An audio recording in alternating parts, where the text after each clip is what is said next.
राधे राधे मित्रों, जय श्री कृष्णा। अक्षय तृतीया हिंदू धर्म में एक महत्वपूर्ण त्योहार है। आइए जानते हैं अक्षय तृतीया के विषय में।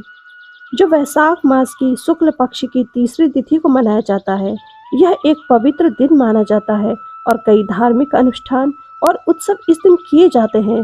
सनातन धर्म में अक्षय तृतीया तिथि का विशेष महत्व है। वैशाख मास की तृतीया तिथि को अक्षय तृतीया के पर्व के नाम से मनाया जाता है। इस पर्व से सनातन धर्म की अनेक कथाएं और घटनाएं जुड़ी हुई हैं। इस पर्व का संबंध जैन धर्म से भी है। यही वजह है कि अक्षय तृतीया को परम कल्याणकारी तिथि माना जाता है।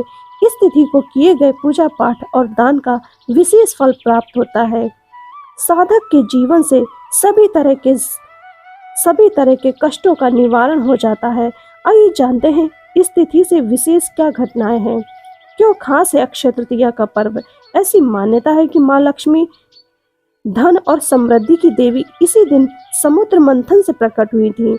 इसी तरह की 12 घटनाओं के बारे में आपको बताते हैं जो अक्षय तृतीया से जुड़ी हुई हैं।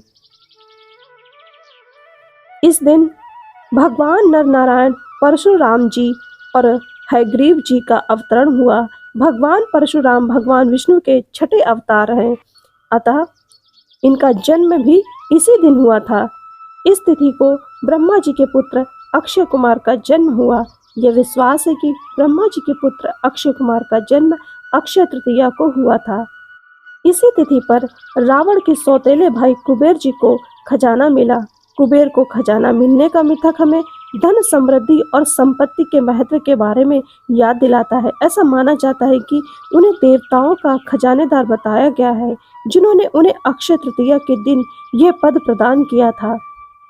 इस दिन सुदामा जी भगवान कृष्ण के द्वारकापुरी में मिले थे। यह एक पवित्र दिन माना जाता है और कई धार्मिक अनुष्ठान और उत्सव इस दिन किए जाते हैं। जैन धर्म के प्रथम तीर्थकर ऋषभदेव जी ने व्रत का पालन किया। कुछ ग्रंथों में यह उल्लेख है कि भगवान ऋषभदेव जी ने एक वर्ष का व्रत फाल्गुन मास की पूर्णिमा को पूर्ण किया और वैशाख मास की शुक्ल पक्ष की तृतीया तिथि को पारण किया। इसी तिथि से महाभारत ग्रंथ की रचना शुरू हुई। महाभारत ग्रंथ एक विशाल महाकाव्य है जिसमें 1 लाख से अधिक श्लोक है। ऐसा हो सकता है कि महाभारत की रचना अक्षय तृतीया के दिन शुरू हुई हो, लेकिन इस दावे का समर्थन करने के लिए कोई ठोस सबूत नहीं है। इसी तिथि से सतयुग और त्रेता युग की शुरुआत हुई थी। हिंदू धर्म में 4 युग माने जाते हैं: सतयुग, त्रेता युग, द्वापर युग और कलयुग। ये विश्वास है कि अक्षय तृतीया के दिन सतयुग और त्रेता युग की शुरुआत हुई थी। यह लोकप्रिय धारणा है। द्वापर युग का समापन अक्षय तृतीया की तिथि को हुआ। कुछ ग्रंथों में यह उल्लेख है कि द्वापर युग का समापन महाभारत युद्ध के बाद हुआ था, जो अक्षय तृतीया के कई दिनों के बाद हुआ था। अन्य ग्रंथों में यह उल्लेख है कि द्वापर युग का समापन धीरे धीरे हुआ था, एक विशिष्ट तिथि पर नहीं। आदि शंकराचार्य जी ने कनकधारा स्तोत्र की रचना की। कनकधारा स्तोत्र की रचना कब और कहाँ हुई, इस बारे में अलग अलग मत हैं। कुछ विद्वानों का मानना है कि यह स्तोत्र 8वीं शताब्दी में रचा गया था, जब आदि शंकराचार्य जी भारत में घूम रहे थे। इसी तिथि को महाभारत युद्ध का समापन हुआ। ग्रंथों में यह उल्लेख मिलता है कि युद्ध अक्षय तृतीया के आसपास के समय में समाप्त हुआ था, लेकिन यह स्पष्ट नहीं है कि युद्ध किस तिथि को समाप्त हुआ था। अक्षय तृतीया से ही 4 धाम यात्रा शुरू होती है।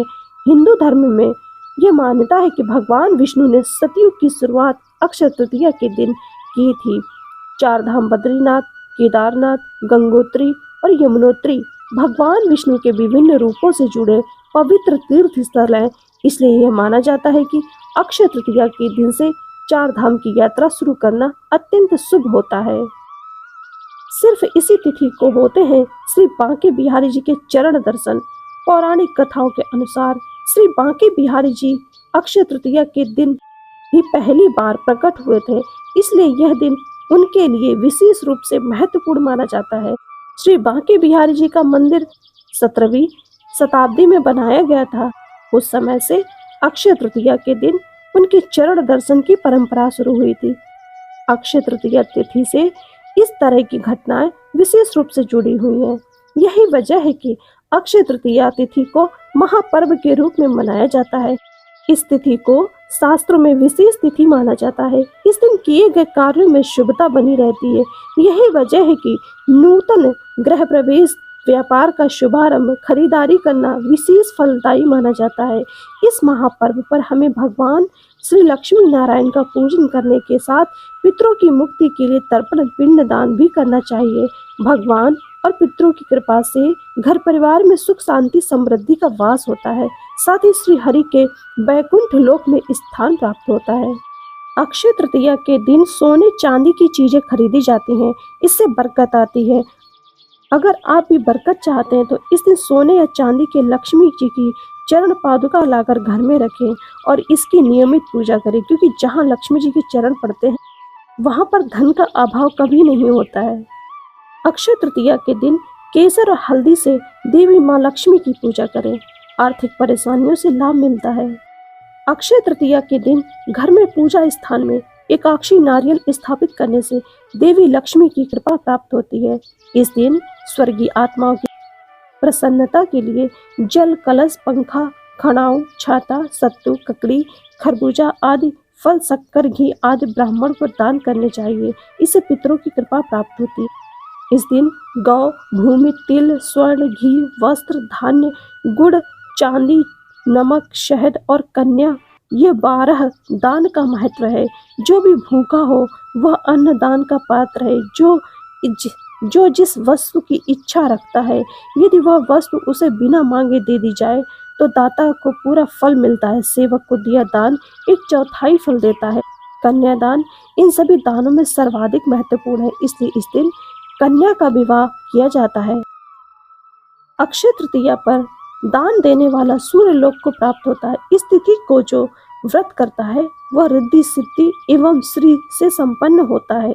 इस दिन किए गए कर्म अक्षय हो जाते हैं, अतः इस दिन शुभ कर्म ही करने चाहिए। प्रिय श्रोताओं, अगर आपको ये जानकारी पसंद आए तो लाइक अवश्य करिएगा। राधे राधे मित्रों, जय श्री कृष्ण। आप सभी पर माँ लक्ष्मी की कृपा बनी रहे।